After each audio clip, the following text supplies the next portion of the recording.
s'il vous plaît. Tous les deux, vous avez des visions opposées sur les changements climatiques. Président Trump, vous avez affirmé que la réglementation environnementale, en fait, diminue les emplois. Vous, vice-président Biden, vous trouvez que c'est une possibilité de créer de nouveaux emplois. Pour chacun d'entre vous, comment est-ce que vous appuieriez la croissance de l'emploi? Je commence par vous, président Trump. Alors, écoutez, on a le programme d'1 billion d'arbres, tant de programmes. J'adore l'environnement. Ce que je veux, c'est l'eau la plus pure, l'air le plus respirable, le chiffre le plus bas en émissions de carbone, qui est une norme que je vois qu'Obama s'en sert. Pas Joe. Joe, je ne l'ai pas entendu en parler et je ne crois pas qu'il comprenne même ce que ça veut dire, mais Obama s'en sert. Nous avons les meilleures émissions de carbone en 35 ans aux États-Unis. Grâce à ma présidence, on travaille tellement bien avec l'industrie. Voici ce qu'on ne peut pas faire. Regardez la Chine. À quel point la Chine est sale. Regardez la Russie. Regardez l'Inde. C'est vraiment, l'air est irrespirable. L'accord de Paris, les accords de Paris, je nous ai sortis car il fallait dépenser des billions de dollars. On a été traités de façon très défavorable. C'était pas nous rendre service, cela a tué notre entreprise. Je ne vais pas sacrifier des dizaines de millions d'emplois, des milliers de compagnies à cause des accords de Paris.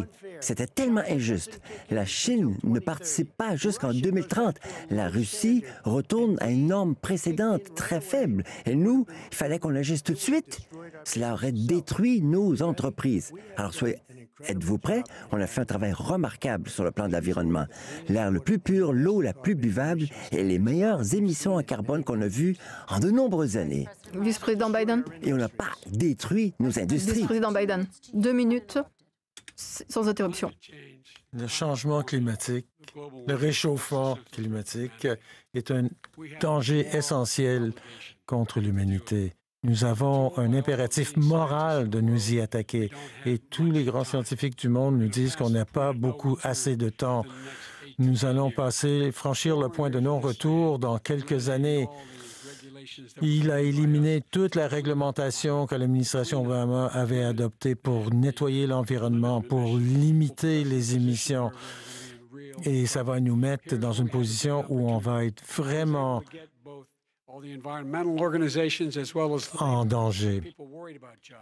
Vous savez, toutes les organisations qui s'inquiétaient des pertes d'emplois appuient mon plan parce que ça va créer des millions de nouveaux emplois bien payés. On va investir, par exemple, dans 50 000 postes de recharge électrique le long de nos routes afin que nous ayons une position dominante dans l'industrie automobile électrique, ce que la Chine fait en ce moment à notre place. On va prendre des millions d'édifices existants afin qu'ils épargnent davantage d'énergie, ce qui va nous épargner des centaines de milliers de barils de pétrole en même temps et créer des emplois simultanément. Et l'idée ici, c'est de créer des millions d'emplois et nettoyer l'environnement. Donc, notre santé et notre environnement ici sont en jeu. Et c'est ce que nous voulons faire. Il y a des firmes sur Wall Street qui ont indiqué que mon plan va créer en fait 18,6 millions emplois, des dizaines de millions de plus et créer des billions de dollars de plus de croissance économique. Ils ont dit avec beaucoup de vigueur, ces 1 500 $ seront supprimés des familles en vertu de son plan, que c'est une catastrophe économique. Si vous regardez ce qu'il veut faire, regardez un peu ce plan. C'est qui l'a élaboré? C'est AOC plus 3. Ils connaissent absolument rien sur le climat. Alexandra Ocasio-Cortez, elle parle bien, mais elle ne sait rien. Donc, AOC plus 3, les nouvelles recrues au Congrès. Mais là, si on a eu la meilleure année dans l'histoire depuis 100 ans, on ne serait même pas près d'un chiffre comme on a connu. Quand ils parlent des immeubles, ils veulent détruire parce qu'ils veulent que les grandes fenêtres soient rapetissées. Si vous aviez aucune fenêtre, ce serait encore mieux. Voilà, c'est le plan le plus fou qu'on puisse s'imaginer. Et cela n'a pas été conçu par des gens intelligents. Non, ça n'était pas conçu par... Je ne sais même pas comment ça peut passer politiquement. Donc, 100 billions de dollars, ça, c'est leur vrai chiffre. Il dit que c'est si, mais c'est 100 billions de dollars. Ils veulent détruire des immeubles, les reconstruire avec des toutes petites fenêtres et bien d'autres problèmes. Bonne chance à travailler, à vivre vice-président là-dedans. répondre. On n'a pas beaucoup de temps et encore un autre enjeu simple. à aborder. Vice-président. Je ne sais pas d'où il sort tout ça. Je ne sais pas d'où il sort ces chiffres. 100 billions de dollars. Donnez-moi.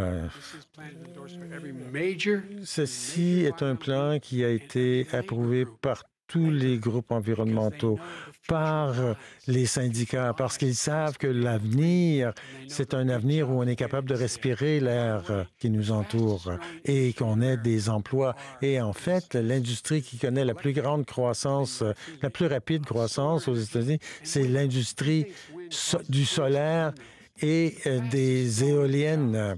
C'est là que ça grandit le plus rapidement et ils payent des bons salaires, 25 à 30 dollars de l'heure. On est capable d'avoir de la croissance si on va avec mon plan. Répondez et ensuite j'ai d'autres questions de suivi. Nous sommes indépendants sur le plan énergétique pour la toute première fois. On n'a pas besoin de tous ces pays qu'il fallait envahir parce qu'on avait besoin de leur énergie.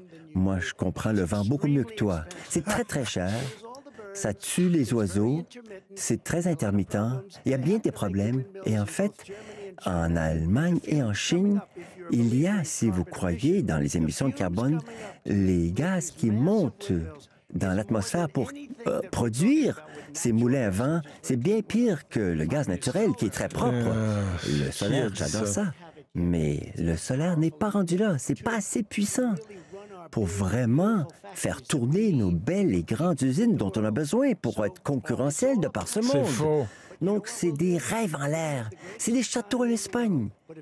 Mais si tu veux tuer l'économie, débarrasse-toi de l'industrie pétrolière. Et que dire de la fracturation? Laissez-moi permettre sur au la fracturation vice-président hydraulique. Biden de Je répondre. n'ai jamais dit que je m'opposais Mais oui, au c'est fracking, enregistré.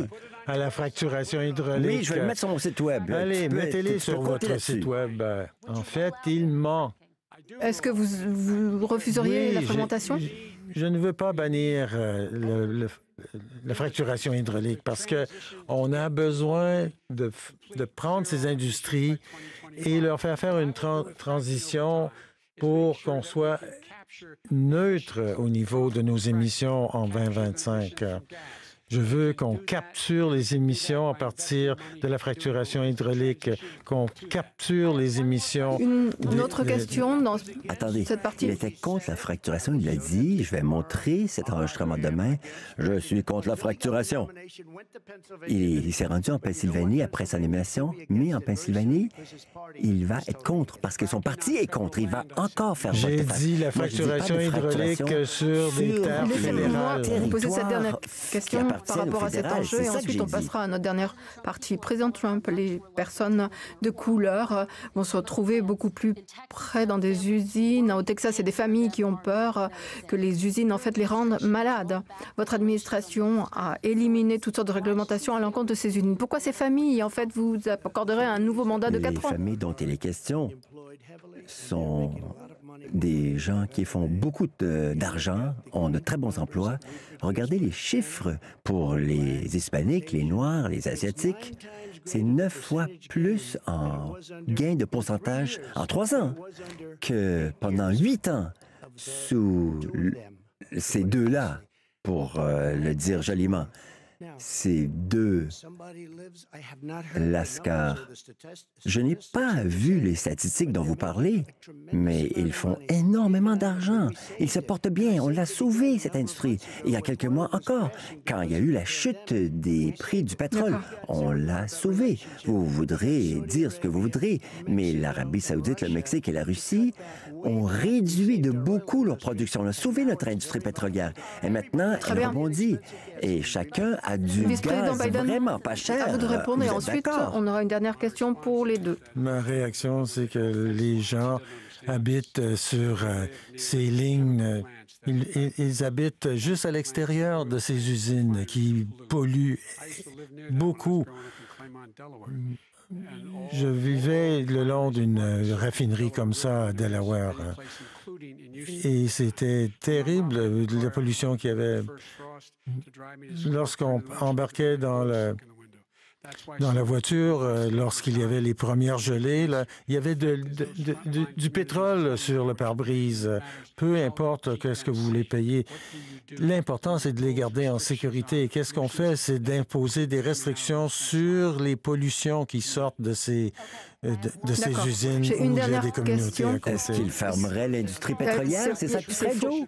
J'ai une transition pour l'industrie pétrolière. Ah, d'accord, c'est ça. Oui, c'est un gros énoncé parce que... Pourquoi est-ce que vous feriez ça? Parce que l'industrie pétrolière pollue de manière significative. Voici, c'est intéressant comme déclaration. Si vous me laissez finir ma déclaration, parce que ça doit être remplacé par l'énergie renouvelable. Mais ça prend du temps pour faire ça. Moi, j'arrêterais de leur donner des subventions fédérales. Lui, on ne veut pas donner des subventions au solaire et à l'éolien. En fait, on donne au solaire. Nous avons et une à dernière l'éolien. question. Mais pour la communauté d'affaires, c'est une déclaration nous avons une très dernière importante. question Ce à qu'il poser, dit, au fond, Monsieur le Président. c'est qu'il va détruire l'industrie pétrolière. Rappelez-vous de cela au Texas, en Pennsylvanie. Oui, vice-président Ailleurs. Biden, je vous donne 10 Ohio, secondes pour répondre et ensuite on passe à la dernière de ce question. qu'il dit. Monsieur Biden, vice-président Biden. Il prend tout en dehors de son contexte. Mais la chose importante, c'est d'arriver à un niveau d'émission zéro. Et la seule façon de le faire pour 2035, c'est une dernière d'avoir question à transition tous les deux énergétique. et on aura fini avec ça. La Chine de le faire, de Une dernière suivre question. l'exemple. Non, je vais juste le temps d'une dernière retourner question. dans les accords de Paris et D'accord. je vais Ça forcer va la te Chine C'est au sujet du leadership, le à dernier faire ce enjeu. qu'ils ont Et promis. cette première question s'adresse à vous, Président Trump. Imaginez que vous êtes le jour de l'inauguration. Que vous diriez-vous dans le cadre de votre discours aux Américains qui n'ont pas